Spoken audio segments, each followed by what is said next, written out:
The episode opens with Futaro Usagi, on his wedding day, waking from a dream about the day that he met his bride, whose identity is obscured. The narrative then flashes back to Futaro's school days. In the cafeteria, he encounters Itsuki Nakano when she sits at his usually solitary lunch table. Seeing his perfect score on a recent test paper, she asks him to help her study and offers to share her lunch. However, he is rude to her, and she becomes upset with him. Futaro receives a phone call from his little sister Raya, telling him that their father has secured him a part-time job as a tutor. As he soon realizes Itsuki, he tries to seek her out to apologize for earlier but ends up meeting her 4 quintuplet sisters, Ichika, Yotsuba, Miku, and Nino. Without realizing their biological identity, he goes to the Nakano apartment and tells Itsuki he is her tutor, before finding out to his shock that the 5 are actually identical quintuplets, all of whom he has been hired to tutor. He tries to hold their first study session, but only Yotsuba is responsive. Nino puts sleeping pills into Futaro's water and sends him home in a taxi.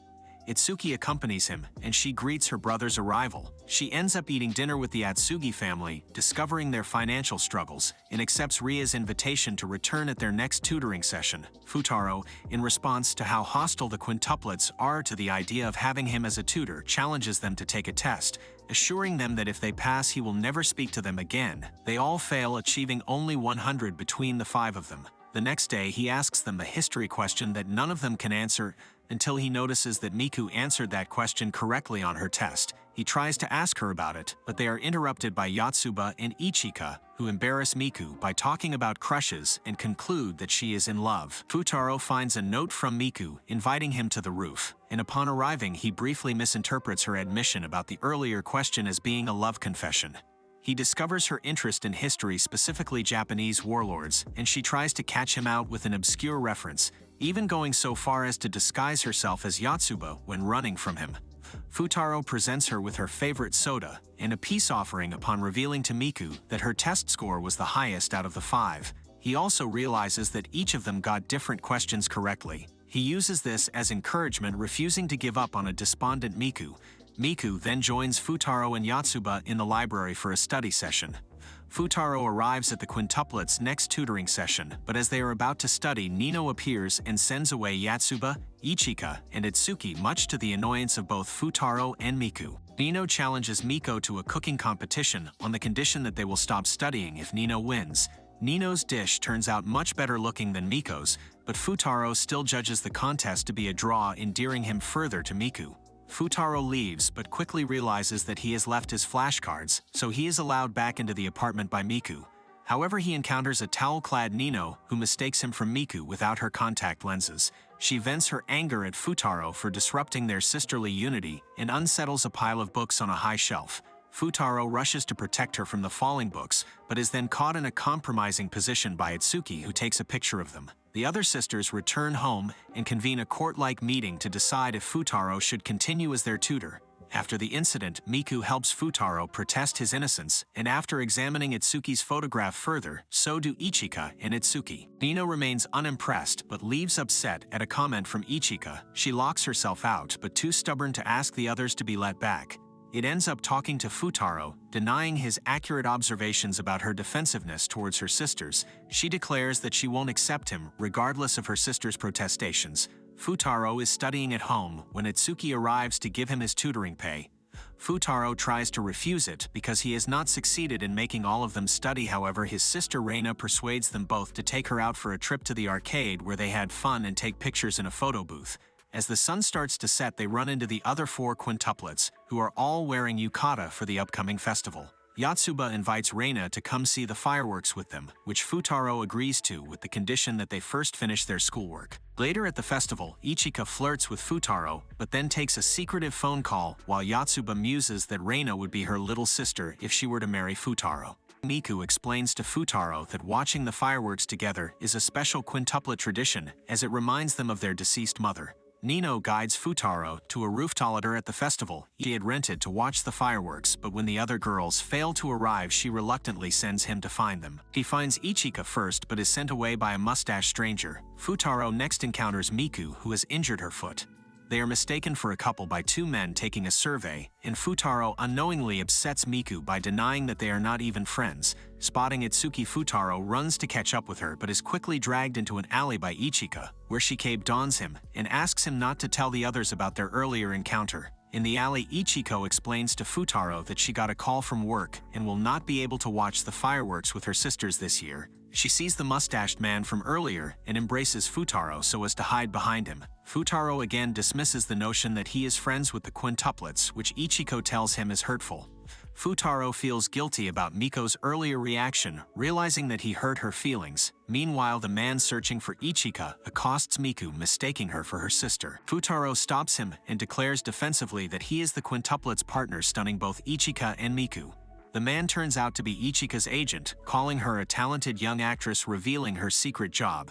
Futaro tries to persuade Ichika to stay, but she has an important audition and insists on going. Instead, he helps her run lines, ironically reading the part of a professor to her thankful student. Ichika arrives late for her audition but wows the casting panel. When she returns, the festival is over, but Futaro brings her to the park where her sisters are waiting for her with a mini fireworks set. They forgive her for skipping out on their tradition. Ichika and Miku reach for the same sparkler, an implied metaphor for Futaro, but Ichika lets go, saying seems like you're pretty attached, and tells Futaro she will cooperate more in study sessions. With midterms looming, Futaro tries to encourage Itsuki and Nino to attend his tutoring sessions but with no success.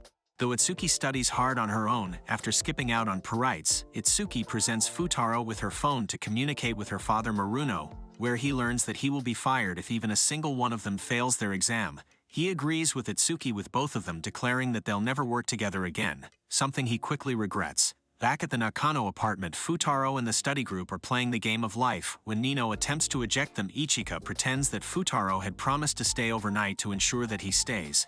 While Futaro takes a bath, Nino pretends to be Atsuki and learns that he will be fired if any of them fails, much to her glee. When they return to studying, Miku asks what kind of girl Futaro likes, which he reveals in the style of a top 3 countdown. He intersects the girls in studying when he tells them he will reveal each step of the top 3 with each page they complete. As such, all 3 girls hurry to finish their pages, eager to know his answers. She's always cheerful, good at cooking, and caring about her big brother, revealing that he was just talking about Ray. He reiterates his lack of interest in dating. Ichika, who has not so subtly been setting up Futaro and Miku up all evening, talks to him on the balcony, opening that he and Itsuki fight because they are so alike. Miku allows Futaro to sleep in her bed, rooming with Ichika for the night, but after getting up in the night for the bathroom, she forgets and returns to her own room. The next day, Futaro wakes up to find himself next to a sleeping Miku. Over breakfast, Itsuki bemoans her difficulties in getting along with Futaro after their recent fight. Ichika playfully suggests that she disguise herself as Miku to talk to him, and Nino soon joins in. In Miku's room, Futaro wakes to find himself next to a sleeping Miku, determining her identity from her pajamas. He sneaks out of the room only to find himself confronted by Miku, Itsuki in disguise. He is not fooled and quickly retreats, much to her chagrin. Futaro, Ichika, and Yotsuba go to the library, where Ichika pretends to have left her pencil case at home to cover for Futaro going back to speak to Itsuki. He encounters Miku halfway and tells her that he slept on the living room floor, a lie to save them both from embarrassment. Finding a sleeping Itsuki and noticing she is using Miku's headphones, Futaro addresses her as Miku to get her to talk more openly. They both apologize for their fight.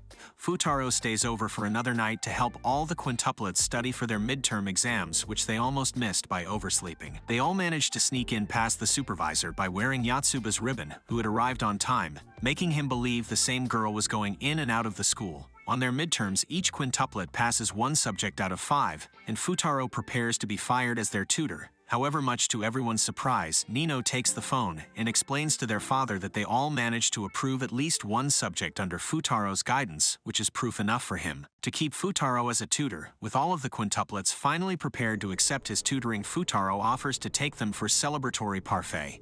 Futaro tries to urge Nino and Itsuki to stay at home to study, but a ruse setup with Yotsuba is discovered, and both Nino and Itsuki angrily leave.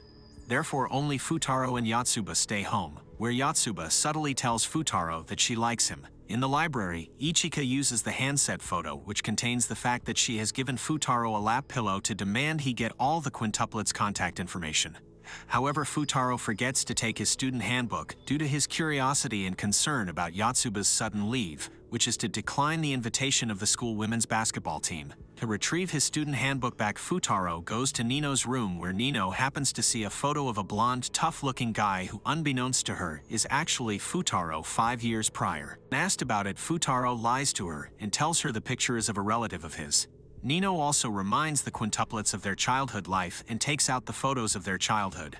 Multiple pictures show all the 5 quintuplets looking exactly like each other, and they reminisce about how much they have changed. Sync E. As it turns out, one of the quintuplets encountered Futaro on that primary school study tour in Kyoto 5 years prior. Miku disguises as Ichika, refusing the confession and invitation from Maeda, a classmate of Ichika's. Futaro arrives and pretends to be Ichika's boyfriend to defend her. Heartbroken, Maeda dares Futaro to dance with Ichika during the campfire on the camping trip, if they are truly dating.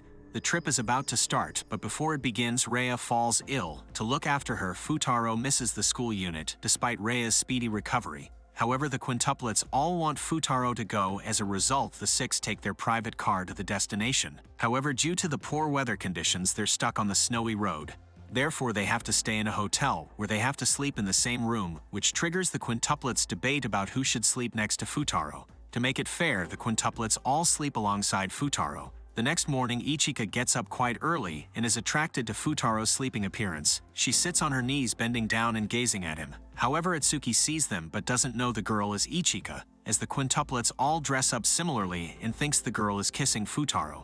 A legend says that when couples dance and hold hands at the end of the campfire held at the event each year, the people involved will be together forever. That thought haunts Miku, who wishes to dance with Futaro, but having noticed Ichika's affection for him, decides to let her dance with him, wanting to be happy for her. Meanwhile, Futaro and Yotsuba dress as ghosts to scare the others, but Ichika and Miku aren't scared. Instead, they recognize Futaro as wearing a blonde wig. Later, they privately discuss what each thinks of Futaro. Meanwhile, Nino and Itsuki get scared, prompting them to run in the wrong direction, getting lost in the forest. Worrying for them, Futaro finds Nino near a cliff, saving her before falling. But Nino mistakes Futaro as the boy in the picture she saw in Futaro's handbook because of the blonde wig. Playing along, Futaro addresses himself as Kentaro, Futaro's relative, and seeing Nino scared, he gives her a lucky amulet given to him by Reina. Seeing a small bruise on his head, Nino gives Kentaro a patterned band-aid. Nino, smitten by Kentaro, invites him to dance by the campfire. Later, Futaro helps Ichika and Yotsuba carry logs from a warehouse for the campfire, but both he and Ichika are locked in purposefully by Yotsuba. Unable to escape, Ichika explains to him that she is supposed to dance with him as Permit is there, and Futaro remembers that he also has to dance with Nino. He tries to call off his dance with Ichika, telling her to settle things on her own with Maeda. However, Ichika sheds tears as she genuinely wanted to dance with Futaro. As Futaro and Ichika are stuck in the warehouse, Futaro lights a fire with some nearby wood to keep them warm. Ichika expresses to Futaro her desire to take a break from school and pursue her acting career, and Futaro congratulates her for having ambitions and the possibility to do things she likes. Seeing their small campfire, Ichika invites Futaro to dance by themselves, which Futaro agrees to. However, he explains the legend to Ichika, who now understands why the campfire was so important to Miku. While dealing with her guilt, she accidentally causes a large log to collapse, and Futaro saves her. However, the log activates the anti-burglar alarm, and the fire also activates the overhead sprinkler system, completely soaking them. Miku and Itsuki arrive and demand an explanation from them, but they're reluctant to believe them. Having cooled off from the incident, they go skiing. Ichika catches a cold, but sneaks out to attempt to make sure that Futaro didn't tell anyone about the incident. However, Futaro can't ski and crashes into a tree, knocking off the band-aid Nino put on him. Nino sees it and tries to catch the person she thinks is Kentaro. Futaro flees from her, hiding in a small igloo where he finds Miku, the two unable to escape due to Nino's presence.